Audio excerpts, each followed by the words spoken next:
guys, maglilinis po tayo ng bangus. Bumili po kami ng fresh na bangus at idadaing po namin. Ayan po ang proseso ng paglilinis na ginagawa namin. Tapos po mamaya ibababad natin siya sa vinegar, sa salt, at saka sa flour. Ang purpose po kasi nun ay para mawala ang langsa at saka yung amoy. Di po ba malaksa ang isda. So, pag nilagyan po natin nun, mga ingredients na yon, the ingredients lang naman po yun, ay mawawala ang langsa. Subukan po ninyong gawin sa inyong isda, any kinds of isda po. At malalaman po ninyo yung lasa. Talaga pong napakasarap. Kasi po yan ibababad natin mamaya. So, ayun, mahaba-haba nga lang po talagang proseso. Pero masarap pag kinain. Ayan, konti na lang po matatapos ng mahugasan ang mga isda.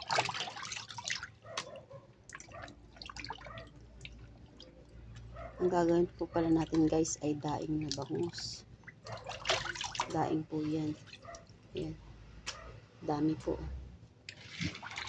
Para pang stock na rin po.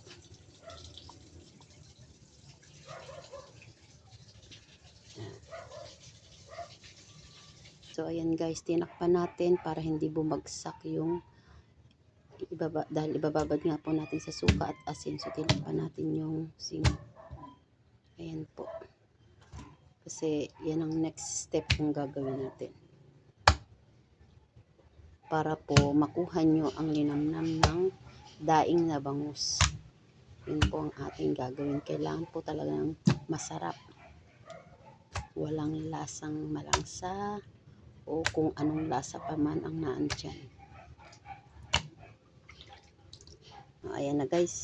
Lalagyan na natin ng asin. Salt. Bahala po kayong maglagay ng salt kung gaano karaming lagay nyo. Kasi yan naman po ay uhugasan pa natin ulit. Kumbaga babanlawan. Lilibit lang po natin ng ganito. So, mga 20 minutes po natin ibababad.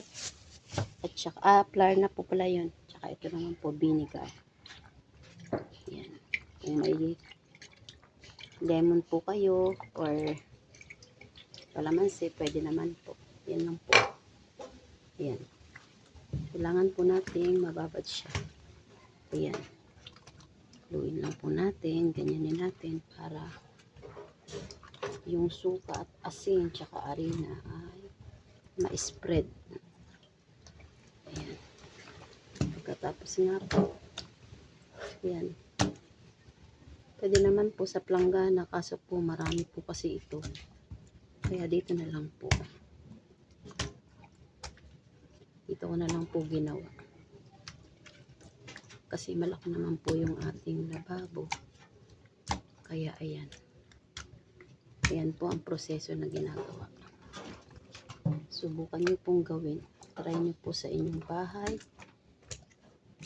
At i-confer po ninyo sa hindi nyo nilagyan na ng flour, salt, at vinegar. Masarap po kumain pag ang isang pagkain ay masarap at malinamnam. Wala ka pong nalalasahang langsa. Yun po ang lagi kong